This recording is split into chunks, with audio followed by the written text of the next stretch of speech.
संदीप दीक्षित जो शीला जी के बेटे हैं, वो एक पॉडकास्ट, आजकल पॉडकास्ट चलती है ना, वो एक पॉडकास्ट बनाते हैं। तो उन्होंने मुझसे कहा कि मैं उनके पॉडकास्ट पे जाऊं। बातचीत होती है, वीडियोग्राफी होती है, फिर उसको मतलब YouTube पे डाला जाता है। तो मैं गया और उन्होंने मुझसे सवाल पूछा कि आपके परदादा नेहरू जी क्या थे? प्रधानमंत्री थे, नेता थे, स्वतंत्रता के लिए लड़े थे। आपके मुताबिक आपके परदादा क्या थे और आप उनसे क्या सीखे? कमरे में नेहरू जी की फोटो थी, एक तरफ गांधी जी की पेंटिंग थी, और मैंने सोचना शुरू किया कि मेरे जो परदादा नेहरू जी थे वो असलियत में क्या थे। और दोनों फोटो को मैं देख रहा था और मेरे दिमाग में बात आई कि ये दोनों जो लोग थे, जवाहरलाल नेहरू और महात्मा गांधी, ये दोनों सच्चाई से मोहब्बत करते थे।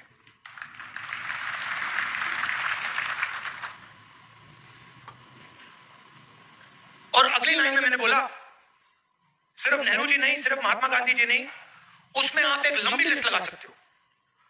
उसमें आप अंबेडकर जी को जोड़ सकते हो, उसमें आप, ये लाइए जरा फोटो, उसमें आप इनको भी जोड़ सकते हो। और ये फोटो अभी मैंने देखी थी, मुझे बहुत अच्छी लगी। क्यों अच्छी लगी बताइए?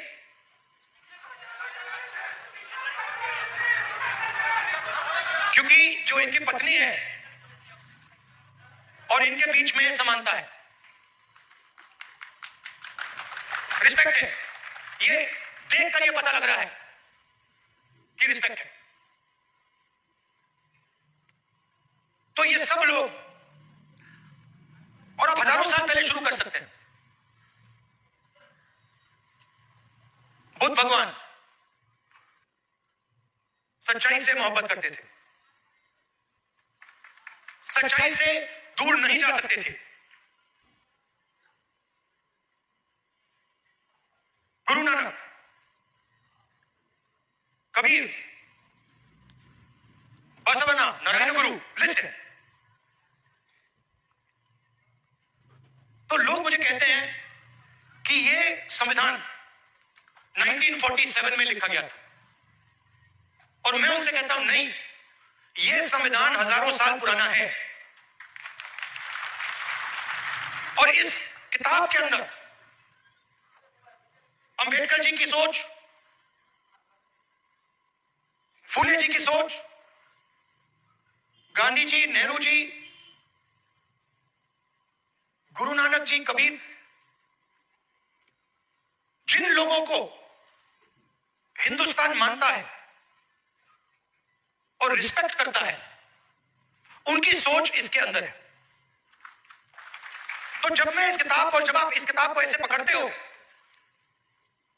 आप 70-80 साल पुरानी किताब को नहीं पकड़ रहे हो, आप हजारों साल पुरानी विचारधारा की रक्षा कर रहे हो। और अगर हम सच्चाई की बात करें तो क्या इसमें सावरकर जी की विचारधारा है? हो ही नहीं सकती, क्योंकि वो सच्चाई का सामना नहीं कर पाए। अब ये बात किसी को अच्छी लगे ना लगे, ये सच्चाई है, तो मुझे ये बोलनी ही पड़ेगी। तो कॉन्स्टिट्यूशन हिंदुस्तान की सच्चाई का रक्षक है, और जो हजारों सालों का जो विजडम है, जो हिंदुस्तान के लीडर्स ने, बड़े बड़े महापुरुषों ने इस देश की जनता से सीखा, वो इसके अंदर है।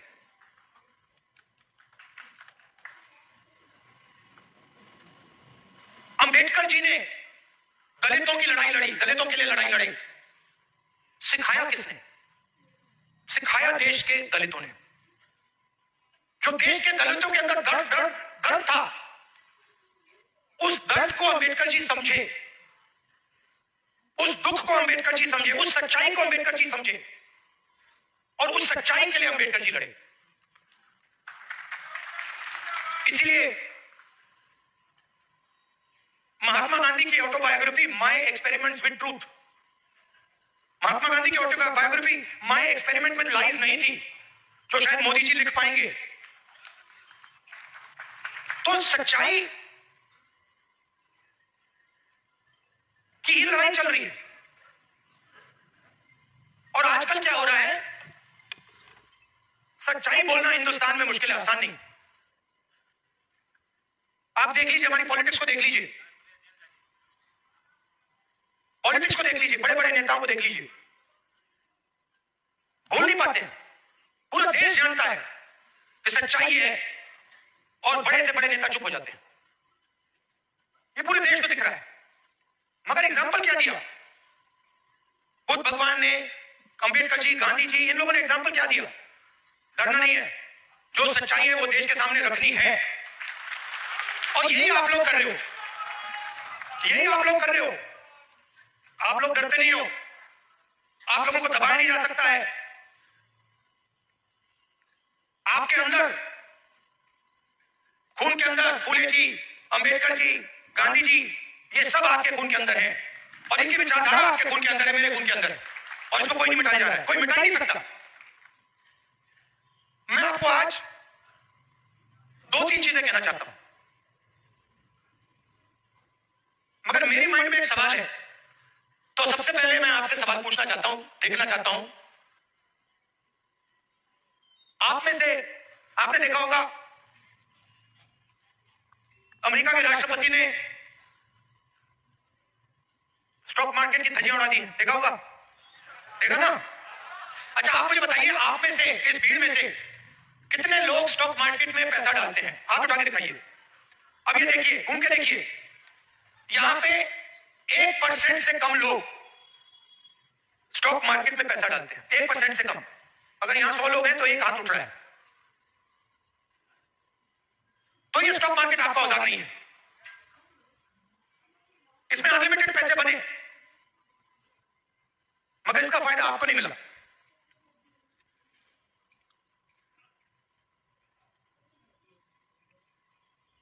सीधी बात करूं, सीधा बोलूं, ठोक के, हमारे यहां पे केपी सिंह जी हैं, कहां है केपी सिंह जी? आइए आइए। केपी सिंह जी, अब गलत मत मानना जो मैं कहने जा रहा हूं। देखिए, केपी सिंह जी ने कहा, बैठिए बैठिए, आइए। केपी सिंह जी ने कहा कि मैं ऑर्थोपेडिक सर्जन हूं। कहा ना आपने? कहा। कुछ दिन पहले पार्लियामेंट हाउस में डेलीगेशन आया, वहां पे ऐसे ही एक व्यक्ति ने मुझे कहा, मैं आईआईटी का प्रोफेसर हूं, और मैंने उससे यही कहा कि देखिए, मैं कुछ कहना चाहता हूं, मगर शायद आपको अच्छा ना लगे, इजाजत है? उन्होंने कहा हां, कह दीजिए। और वही मैं आपसे इजाजत लेना चाहता हूं, इजाजत है? देखिए,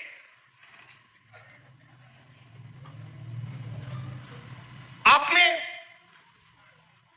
ऑर्थोपेडिक सर्जन की स्किल है, ऑर्थोपेडिक सर्जन की नॉलेज है, ज्ञान है। जो ऑर्थोपेडिक सर्जन होता है वो आप में सब कुछ है, मगर आप ऑर्थोपेडिक सर्जन नहीं हो। क्यों? क्योंकि पूरा का पूरा सिस्टम आपके खिलाफ काम करता है। आप सोचते हो कि आप ऑर्थोपेडिक सर्जन हो, मगर आप अस्पताल को कभी नहीं चला पाओगे, आपको चलाने नहीं दिया जाएगा, कभी नहीं चलाने दिया जाएगा। और अगर आप में क्षमता चलाने की हो तो आपको फाइनेंस नहीं मिलेगा, पैसा नहीं मिलेगा, बैंक लोन नहीं मिलेगा। और अगर आपने बैंक लोन ले लिया और आपने अस्पताल भी शुरू कर दिया, तब ब्यूरोक्रेसी आपको रोकने की कोशिश करेगी। तो आपके मन में लग रहा है आपको कि मैं ऑर्थोपेडिक सर्जन हूं, मगर ऑर्थोपेडिक सर्जन के सच्चे औजार आपके हाथ में नहीं है, आपके खिलाफ काम कर रहे हैं।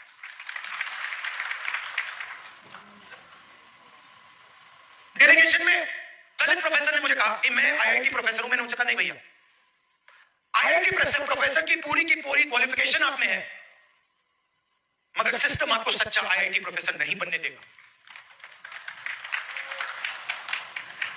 और ये सच्चाई आस्ते आस्ते आस्ते आस्ते मुझे बहुत गहराई से समझ आ गई है। इस देश में अगर आप दलित हो, पिछड़े वर्ग के हो, आदिवासी हो, माइनॉरिटी हो, और उसमें मैं महिला भी जोड़ सकता हूं, पिछड़ा बोला, ईबीसी हो, अति दलित हो, अगर आप अपर कास्ट के नहीं हो तो आप सेकंड क्लास सिटीजन हो। और मैं ये ऐसे नहीं बोल रहा हूं, मैं सोच समझ के बोल रहा हूं, मैं पढ़ लिख के बोल रहा हूं, और मैं सिस्टम को बहुत गहराई से देखने के बाद बोल रहा हूं। मैं आपको 2-3 उदाहरण देना चाहता हूं। तेलंगाना में हमने कास्ट सेंसस किया, और बात अब तेलंगाना में कास्ट सेंसस से बहुत आगे निकल गई है। तेलंगाना में हम आपको ऐसा इंफॉर्मेशन दे सकते हैं, सामाजिक इंफॉर्मेशन, कि आप अपने सपने में भी नहीं देख पाओगे। वो कैपेबिलिटी आप तेलंगाना की सरकार के हाथ में है। मैं आपको आज स्टेज से बता सकता हूं कि अगर आप तेलंगाना में देखें और उन लोगों की लिस्ट निकालें जिन्होंने बैंक लोन लिया है, सरकारी बैंक से लोन या प्राइवेट बैंक से लोन, उस लिस्ट में आपको ना एक ओबीसी मिलेगा, ना एक ईबीसी मिलेगा, ना एक दलित मिलेगा, ना एक आदिवासी मिलेगा। तेलंगाना की सबसे बड़ी कंपनियों की आप लिस्ट निकालिए,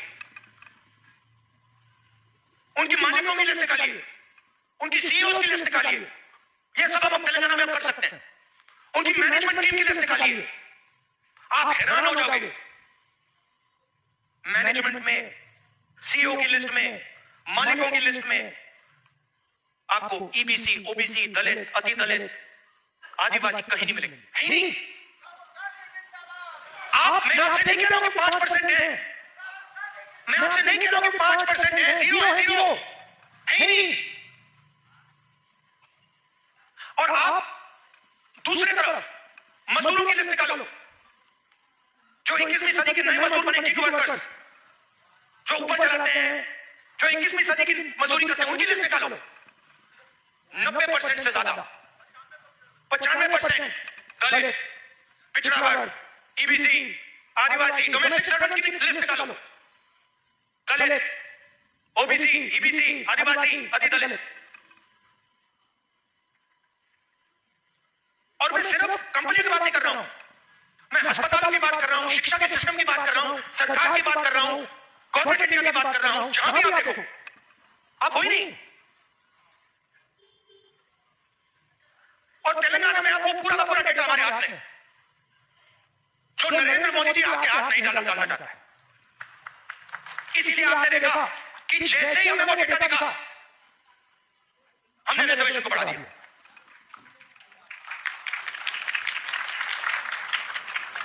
मैंने नरेंद्र मोदी जी को लोकसभा में सामने बोला,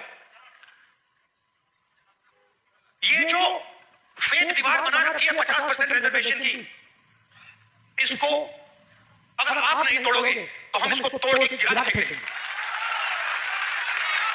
और दूसरी बात, इस देश के दलितों को, पिछड़ों को, ईबीसी, ओबीसी, अति दलित, आदिवासी, गरीब जनरल कास्ट के लोगों को पता लगना चाहिए कि इस देश की सच्चाई क्या है।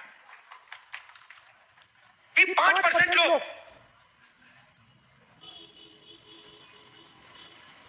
5% लोग इस पूरे के पूरे देश को चला रहे हैं। 10-15 लोग हैं जिन्होंने पूरे के पूरे कॉर्पोरेट इंडिया को पकड़ रखा है। पानी 10 नाम है, और आपका लाखों करोड़ रुपया सीधा आपकी जेब में से उनकी जेब में ट्रांसफर होता है। जीएसटी आप देते हो, कर्जा माफ उनका होता है। जीएसटी आप देते हो और ठग से कर्जा माफ उनका होता है। आप स्कूटर में पेट्रोल भरते हो, पैसा उनकी जेब में जाता है। आप अपने बच्चों को कॉलेज यूनिवर्सिटी भेजते हो, पैसा उनकी जेब में जाता है। आप बीमार होते हो, पैसा उनकी जेब में जाता है। तो आप सबको घेर के रखा हुआ है, इसलिए आपसे सांस नहीं ली जा रही है, क्योंकि पूरे सिस्टम ने आपको घेर के रखा हुआ है। और उसमें गरीब जनरल कास्ट भी है, वो भी उन कंपनियों में नहीं जा सकते, वो भी डॉक्टर नहीं बन सकते, वो भी लॉयर नहीं बन सकते।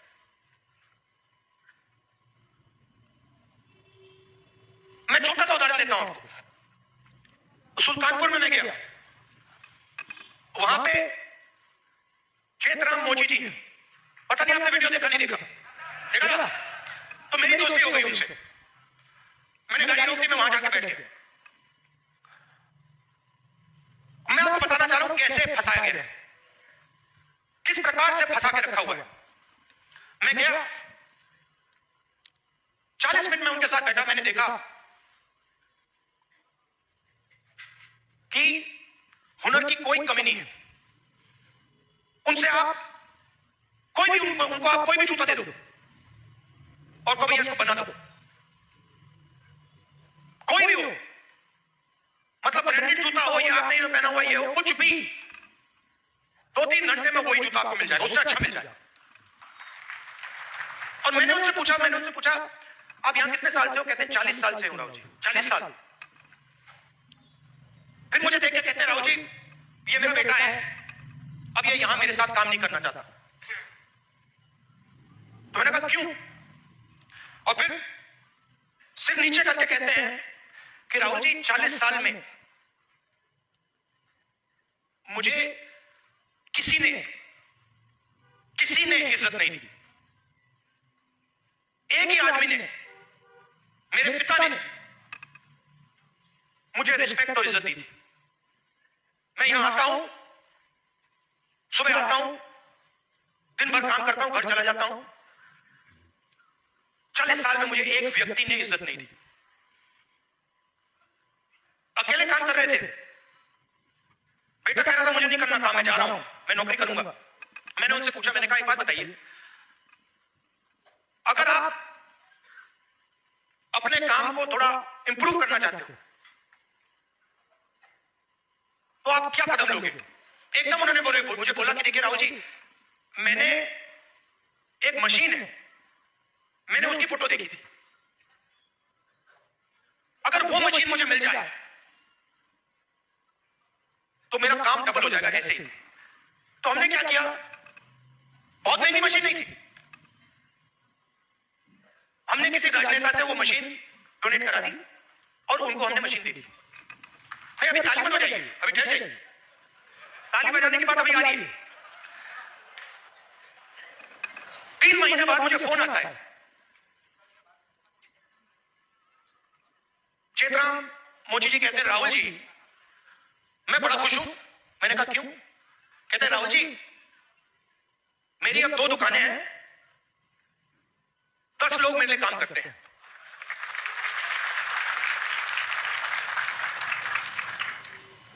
मेरे लिए काम करते हैं, मेरी 2 दुकानें हो गई हैं। मुझे लग रहा है इस मशीन से कि मैं 4-5 दुकानें खोल पाऊंगा। अब चेतराम मोची जी ने मुझे एक और बात बोली। जब मैं उनके साथ बैठा था, मुझे बोला राहुल जी यूपी सरकार ने मुझे एक बार ट्रेनिंग पे बुलाया। उनकी योजना थी ट्रेनिंग पे बुलाया। तो मैंने उनसे कहा क्या सीखे? कहते राहुल जी मैं वहां गया, ट्रेनर से ज्यादा तो मुझे मालूम था। वो ट्रेनर को मतलब वो तो ट्रेनर मुझे नहीं था, उसको तो कुछ मालूम नहीं था। मैंने कुछ टाइम उसको समझाने की कोशिश की, मगर फिर वो समझा नहीं तो वापस आ गया। अब आप देखिए, हुनर किसके हाथ में है? चेतराम जी के हाथ में। ट्रेनिंग कौन दे रहा है?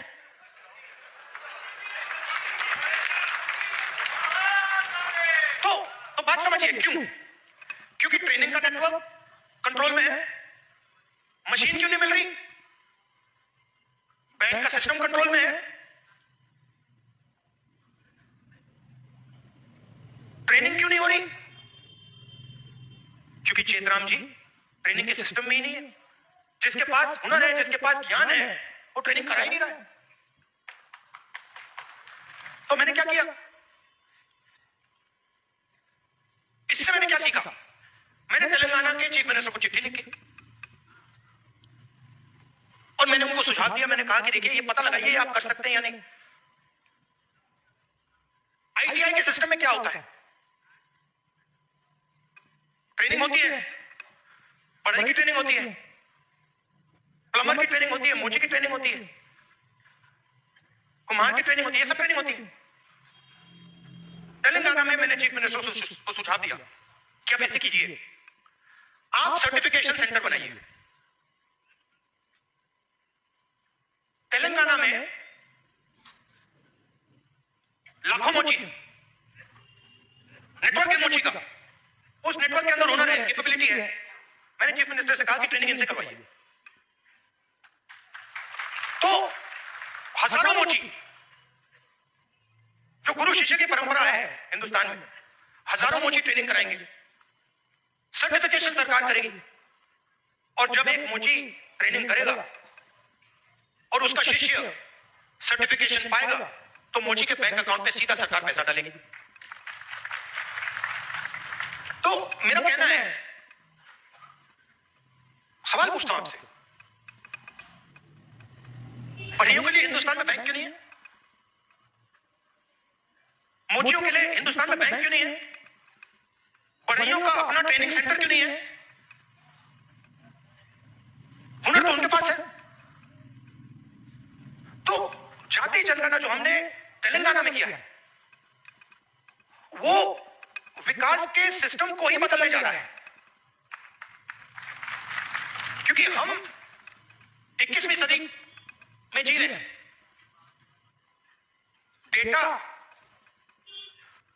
डेटा की सदी है, सब लोग डेटा की बात करते हैं। तेलंगाना में हमारे पास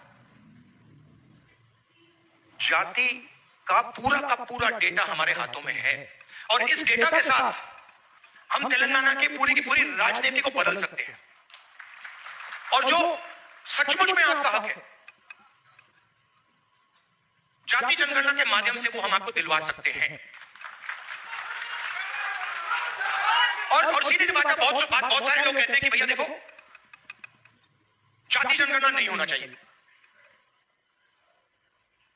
मोहन भगवत जी कहते हैं जाति जनगणना नहीं होना चाहिए। अगर आपको चोट लगती है, आप अस्पताल जाते हो, कभी आपसे डॉक्टर कहता है भैया एक्सरे मत करो।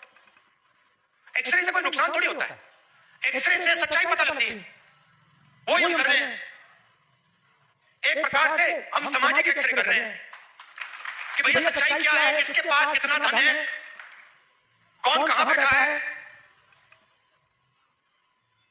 ब्यूरोक्रेसी में कितने लोग हैं, गरीब लोग कितने घुस पा रहे हैं, कौन सी जात के लोग कहां घुस रहे हैं, कहां जा रहे हैं, किन लोगों को कैसे रोका जा रहा है, ये सब जाति जनगणना से मिल जाएगा। तो ये क्रांतिकारी कदम है, क्रांतिकारी कदम है। इसीलिए आरएसएस और बीजेपी इसको रोकना चाहते हैं, और इसको अब दुनिया की कोई शक्ति नहीं रोक सकती है। बिहार में कांग्रेस पार्टी का मैं आपको रोल बताता हूं। देखिए, कांग्रेस पार्टी की जिम्मेदारी, गठबंधन की जिम्मेदारी, जो गरीब लोग हैं, जो कमजोर लोग हैं, ईबीसी, ओबीसी, दलित, महादलित, गरीब जनरल कास्ट के लोग, इन सबको जोड़कर, इन सबको जगह देकर, इज्जत देकर, रिस्पेक्ट देकर आगे बढ़ने का काम कांग्रेस पार्टी का। और मैं आपसे पहला व्यक्ति हूंगा जो आपसे कहेगा कि कांग्रेस पार्टी ने जो पहले काम करना चाहिए था, जिस गति से काम करना चाहिए था, जिस मजबूती से बिहार में काम करना चाहिए था, वो हमने नहीं किया। और हम अपनी गलती से समझे हैं और अब हम बिना रुके पूरी शक्ति के साथ जो बिहार के कमजोर लोग हैं, बिहार के गरीब लोग हैं, छोटी अलग अलग जो ओबीसी, ईबीसी, दलित, महादलित के लोग हैं, उन सबको हम लेकर एक साथ हम आगे बढ़ेंगे। कुछ दिन पहले हमने अपने डिस्ट्रिक्ट प्रेसिडेंट्स चुने और मैं ये नहीं कहूंगा कि ये बहुत बड़ा कदम है, मगर ये एक जरूरी कदम है। पहले हमारे डिस्ट्रिक्ट प्रेसिडेंट्स की लिस्ट में 2/3 अपर कास्ट के लोग थे। अब हमारी नई डिस्ट्रिक्ट प्रेसिडेंट्स की लिस्ट में 2/3 ईबीसी, ओबीसी, दलित, पिछड़ा वर्ग, माइनॉरिटी के। और अगर आप हमारे वर्किंग प्रेसिडेंट्स को देखें तो ये बात और भी गहराई से हुई। मैंने और खारगे जी ने बिहार की टीम को साफ बता दिया है कि आपका काम बिहार के गरीब जनता की रिप्रेजेंटेशन का काम है। आपका काम दलितों, ईबीसी, ओबीसी, गरीब जनरल कास्ट, महिलाओं को जगह देने का काम है और आपको ये काम बिना झिझके, बिना डरे ये काम पूरा करना है। हम राजनीति में आपके लिए दरवाजा खोलना चाहते हैं। आपके युवाओं को हम राजनीति में लाकर, आपको हम राजनीति में लाकर बिहार का चेहरा बदलना चाहते हैं।